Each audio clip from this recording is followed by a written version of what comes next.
Chers amis, on va parler de la manif de facho qui a eu lieu samedi dernier à Paris. Et pour ça, on reçoit un invité cette semaine. C'est parti pour l'invité de la semaine.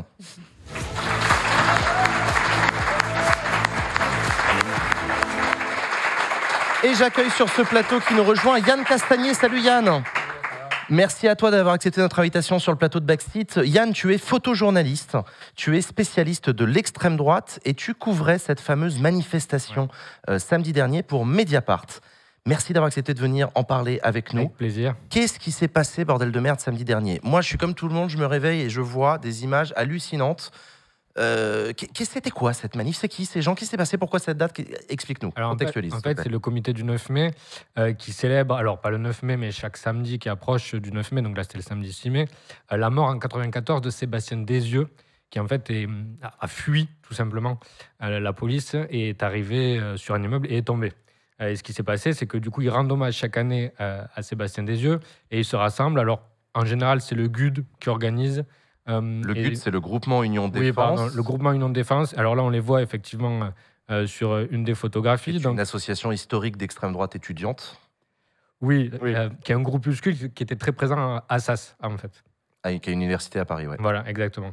Et du coup, en fait, le GUD, on voit qu'il y a des croix celtiques, etc. Et ils sont présents pendant longtemps à Assas. Et en fait, derrière, ils vont un petit peu disparaître et ils vont ressurgir en 2022. Voilà. D'accord. Globalement. Okay. Et donc, pourquoi... Donc, c'est chaque année que cette manifestation a lieu. Oui. Pourquoi on n'en a pas parlé l'année dernière? Pourquoi on en parle cette année? Est-ce qu'il y a eu une raison particulière pour qu'on en parle cette année? Il y a eu plus de manifestants? C'était quoi? Alors, il y a eu plus de manifestants puisqu'ils étaient 550, en fait. Okay. Cette année, donc, on en parle plus pour ça. Mais il n'y a pas que pour ça, c'est parce qu'aussi le GUD a été reformé en 2022. Il avait un petit peu disparu. Et en fait, avant, c'était le Bastion Social qui avait repris la suite. Et le Bastion Social a disparu parce qu'il a été dissous. Et du coup, le GUD... Par le gouvernement. Par le gouvernement. Ouais. Et du coup, le GUD a été ravivé aussi par quelqu'un qui s'appelle Marc de Cacré, en fait, qui bascule dans tous les groupuscules au fur et à mesure. Donc moi, c'est quelqu'un que j'avais croisé à l'Action française en 2015. J'avais fait une immersion pendant 6 mois, un reportage auprès de l'Action française, et il était déjà à la tête de certaines actions, en fait, en réalité. Il a des problèmes avec la justice en ce moment. Il a des problèmes avec la justice, tout à fait. Il a un certain nombre de procès en cours. Et c'est lui, en fait, qui avait participé aussi, et c'est pour ça qu'il est poursuivi, à Villepinte. C'est Zemmour, oui, bien sûr. Voilà, pour l'agression. Le meeting de Zemmour. Exactement. Et en fait, ce qui se passe, c'est que ce Marc de Cacré, il vient d'une grande famille, il a une certaine aura, on va dire. Il est parti, alors avant la guerre, en Ukraine, apparemment, pour s'entraîner, peut-être. Et aussi, il a été photographié, en fait, Kalachnikov à la main, en Azerbaïdjan, lors du monde du Haut-Karabakh. Donc, il a une vraie aura. Son but, grosso modo, c'est d'arriver à faire une espèce d'union. Alors, on appelle ça l'ultra-droite aujourd'hui, moi ça me dérange un peu. C'est des néofascistes. Oui, puis surtout, en fait, l'ultra-droite, on dit la droite, et du coup, ça donne un côté parlementaire. Ouais. Alors que le GUD... Ça normalise l'extrême droite, du coup. En fait, c'est par opposition à l'extrême droite qui joue le jeu de la démocratie en présentant des candidats, et l'ultra-droite, c'est tous les groupuscules de rue violents. J'en sais rien, je dis ça avec... Oui, non, mais c'est ça. Mais si c'est ça, mais le problème, c'est qu'en disant droite, on a l'impression que c'est la droite parlementaire. Alors qu'en fait, non. Ça n'a rien à voir, c'est la droite très, très, très à droite, qui est fasciste, qui est violente, et dont le but, en fait, est d'agresser des personnes, de viser.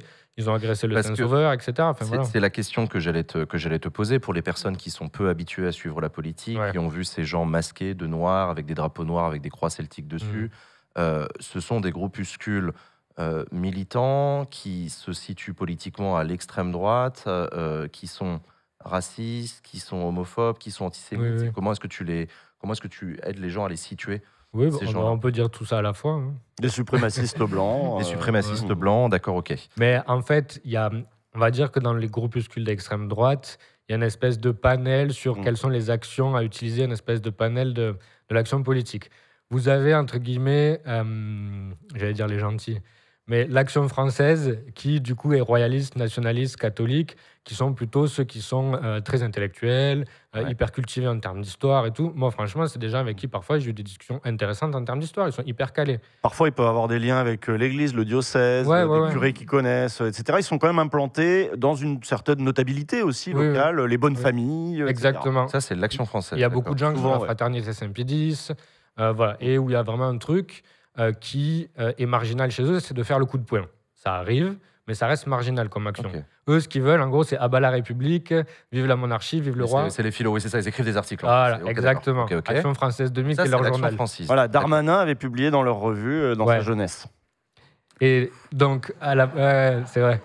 Et à la base, en fait, les deux gars étaient à l'Action française. Ensuite, il y a eu Génération Identitaire qui est montée. Dont on se souvient, oui. Voilà, qui eux étaient un peu plus adeptes du coup de poing déjà. On se rappelle, alors nous, on avait fait une enquête pour Libé avec Robin D'Angelo pendant près d'1 an, ça s'appelait Génération Identitaire à découvert, où déjà, on avait montré les liens des parlementaires locaux, enfin pas parlementaires justement, des candidats locaux du RN, à l'époque Front National, qui étaient soutenus par des identitaires dans leur campagne, en fait, aidés. Donc ça, c'était un premier lien qu'on faisait et qui était hyper important pour nous. Et Génération Identitaire, à force de trop remuer, se sont fait dissoudre. Et puis ensuite, il y a eu le Bastion Social, où là, il y a des anciens de l'AF, de l'Action française, qui, parce qu'ils trouvaient que l'Action française était un peu trop molle, ça tapait pas assez, grosso modo, ont transféré vers le GUD. Et il y a donc ce fameux de Cacqueret, et Aloïs Vojinovic, à chaque fois j'ai un petit peu du mal avec son nom, voilà, qui a aussi transféré sur le GUD, et ils se retrouvent là en fait à tous les deux anciens de l'Action française qui ont décidé de muscler le jeu, et il y a une espèce d'aura qui s'est créée, et puis ils ont fait quelques coups voilà, ces derniers temps qui ont aussi attiré du monde. Ils avaient attaqué une école en 2018, le meeting de Zemmour, le Saint-Sauveur. Ouais, c'est une nébuleuse qui est quand même assez composite. Là-dedans, tu vas avoir des gens qui sont fans de Napoléon, des gens qui sont fans du roi, des gens qui sont fans d'Hitler, des gens qui sont fans de... Enfin voilà.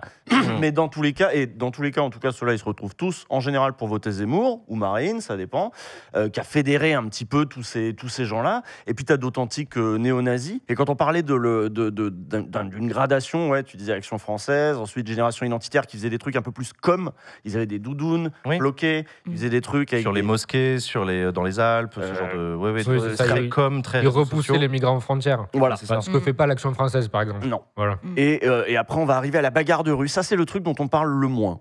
Vraiment, c'est le truc dont on parle le moins, mais qui est le plus efficace, si tu veux, sur le terrain. C'est-à-dire que sur le terrain, ça fait taire. Il y a des agressions. Encore la semaine dernière, à Lyon, un mec s'est fait péter les dents. Puis ensuite, ils ont attaqué je sais plus quoi. Enfin, il y a le fait d'avoir une présence dans la rue, un truc de territoire, en fait, si tu veux. Qui terrorise, en fait. Qui terrorise, et puis, mais voilà, qui est musclé. Et puis après, on arrive à les entreprises terroristes, à proprement parler. Tu vois, il y a une gradation. Ouais, c'est vrai. D'ailleurs, des arrestations ont été faites récemment sur des projections d'attentats de la part de certaines mouvances. Cette logique de la terreur que vous dites, c'est ça qui fait vraiment la bascule pour moi. C'est-à-dire que là, on est dans une question de l'attaque aux personnes. On n'est plus dans une question seulement de l'occupation de l'espace public, qui est questionnée en ce moment. On voit avec l'interdiction, d'ailleurs, de la manif de l'Action française qui prend pour le GUD, entre guillemets, derrière. Mais en fait, l'attaque aux personnes, c'est vraiment une autre logique, c'est la terreur. Voilà. Claire. Ouais, donc c'est une nébuleuse qui est composite, mais est-ce que la raison pour laquelle à cette manif il y avait plus de monde peut-être que les années d'avant, c'est que justement il y a quand même, malgré les divergences d'opinion sur à la fois stratégique et de fond politique, il y a quand même une tentative de rassembler un peu les chapelles. Et j'ai lu notamment qu'il y avait maintenant des interfaf qui prennent la forme de... Non, vraiment. FAF, ça vient de France aux Français, qui est un des slogans de l'extrême droite. Et donc, quand on utilise le mot FAF, on désigne les personnes d'extrême droite. Voilà. Et les personnes tu parles d'interfaf, c'est quoi? C'est des organisations, c'est des points de rassemblement entre justement des groupes, voilà, et qui prennent généralement la forme de sessions d'entraînement au sport de combat, etc. Parce qu'il y a toute une culture commune aussi de l'entraînement physique. C'est une culture hyper viriliste et masculiniste. Enfin bon. Et donc là, est-ce que ça c'est en cours? Et est-ce que c'est lié au fait qu'ils ont eu quand même un candidat? Ça aussi la question. Yann. Alors, Marine Turchi de Mediapart, avec qui je bossais sur la manif, qui a fait le texte et qui, elle, par exemple, peut plus mettre les pieds dans ces manifs-là, constate, effectivement, dans un article qu'elle fait à propos de Cacré, qu'il y a ces interfaces, etc., et qu'il y a une tentative de rassemblement de toute la fachosphère, grosso modo. C'est en train de se passer. Là, ils disent qu'ils sont 550 à la manif, que grosso modo, ils seraient 700 à 800 en France, et qu'il y a 1500 à 2000 personnes sympathisantes autour, quoi. Voilà. Alors, Génération Identitaire était arrivée à de tels chiffres, jusqu'à 800 à une époque, et après, ça s'est délité complètement, on n'entend plus parler de Génération Identitaire. Est-ce que c'est l'avenir du GUD d'ici 2 à 3 ans? Parce que là, du coup, forcément, à force de s'exposer, on arrive à une action de l'État, tout simplement. Je ne sais pas. On va voir ce qui se passe. C'est-à-dire que cette interface-là, quel est son avenir?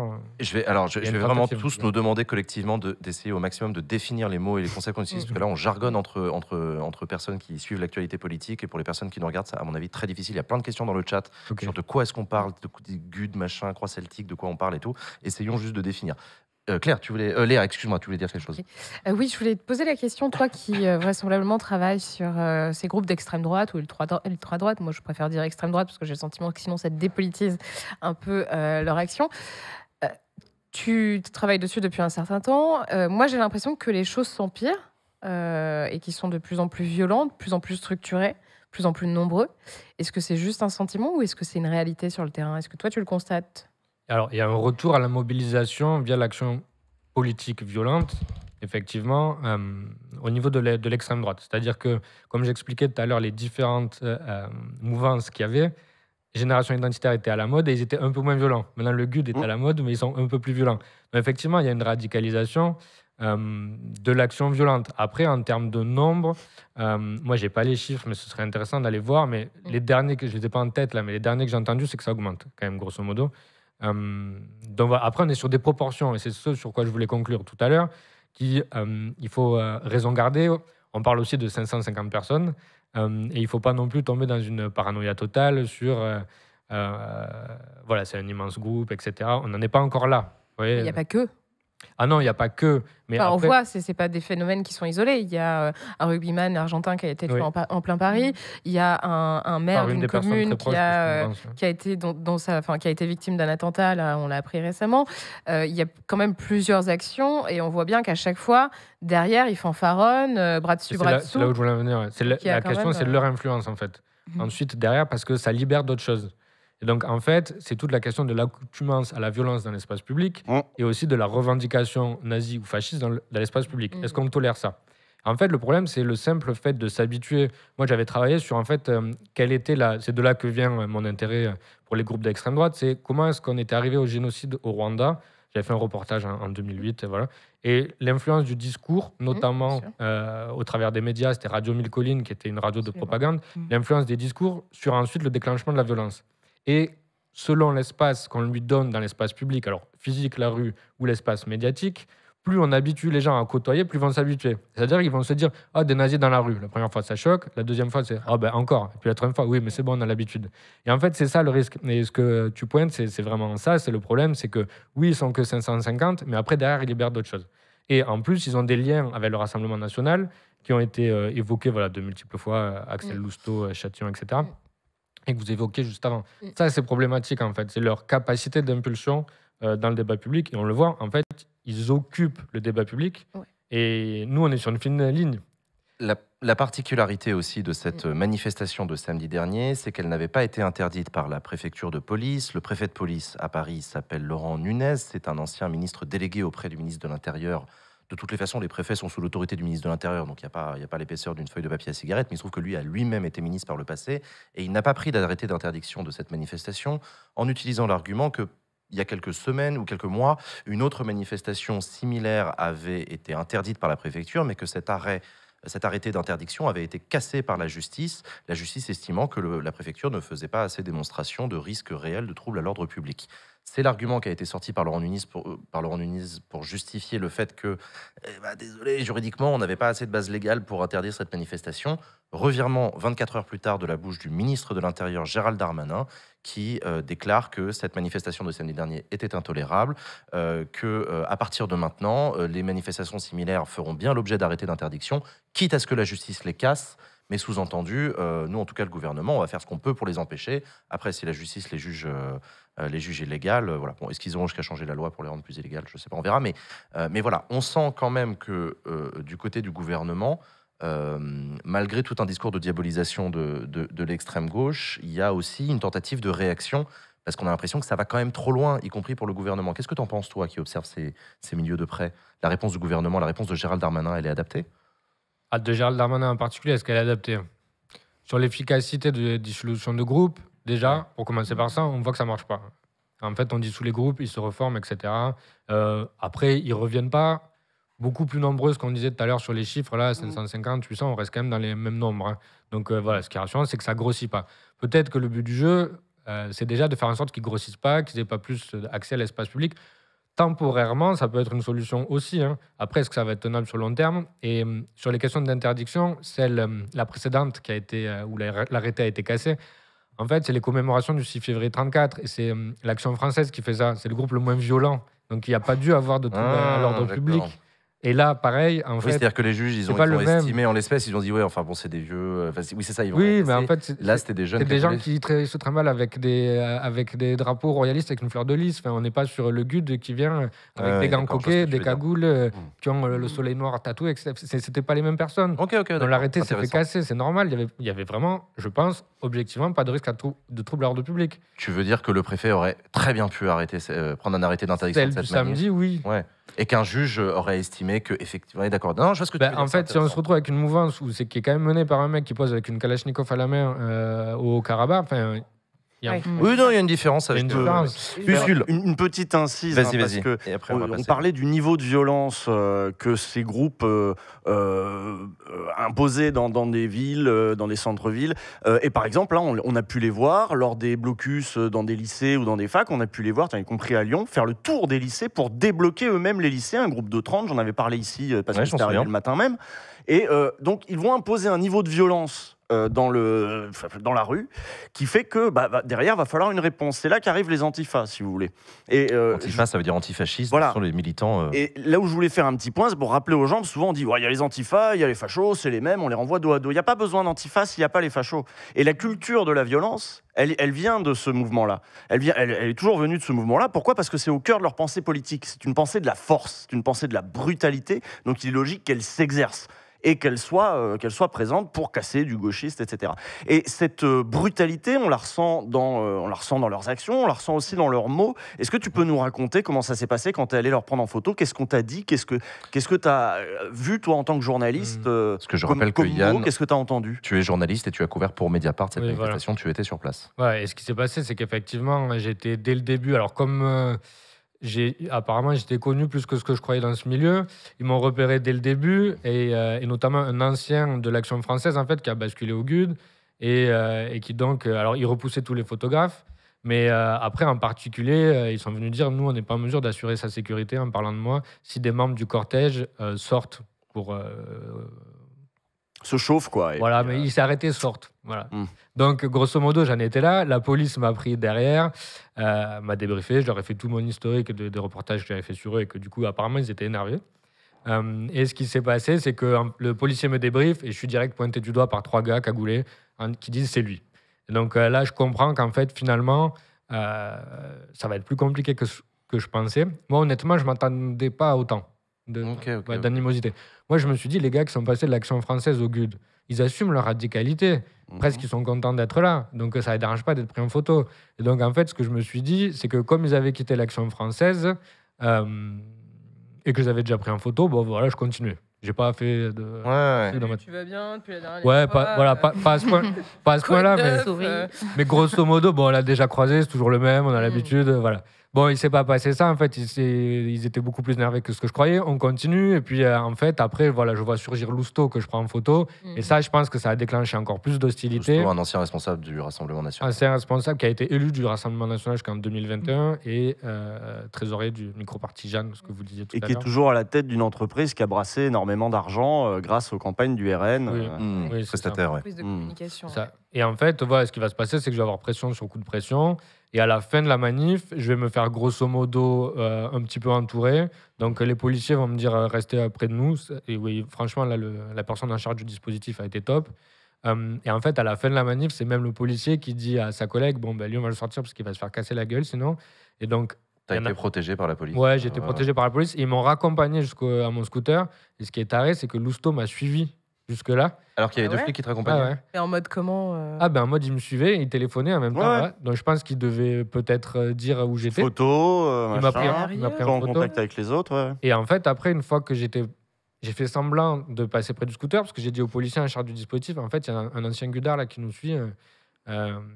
Et là, donc, on fait semblant de passer devant le scooter. Ils me disent, monsieur, il faut cacher vos plaques d'immatriculation, en fait. On a fait diversion, on a tourné. Et c'est la policière qui m'a aidé à accrocher mon écharpe autour de ma plaque d'immatriculation. Pour que tu puisses te barrer. Pour que je me puisse me barrer. Et là, Lousteau vient nous voir et il fait, c'est pas bon. Devant la policière. Et je lui fais, c'est quoi qui est pas bon? Il fait de la pluie. Et en fait, on sait, c'est pas bon, c'est quoi? Ils ont chopé ma plaque, c'est pas bon pour toi, tu vas prendre cher derrière.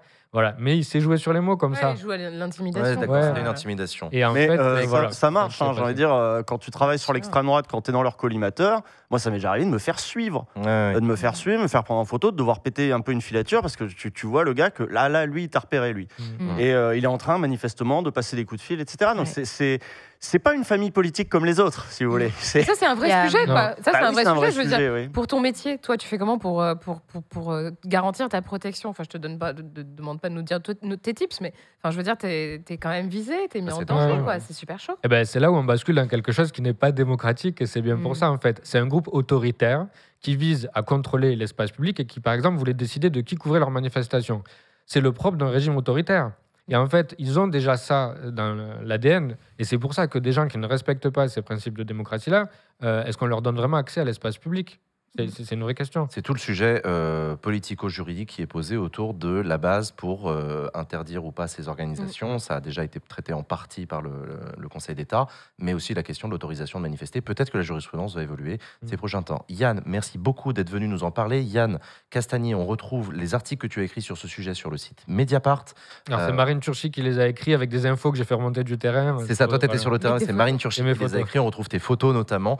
Merci beaucoup, Yann, d'être venu sur le plateau de Backseat nous parler de cette manifestation. Merci. Chers amis, avant la pause, je tenais à vous annoncer des bonnes nouvelles.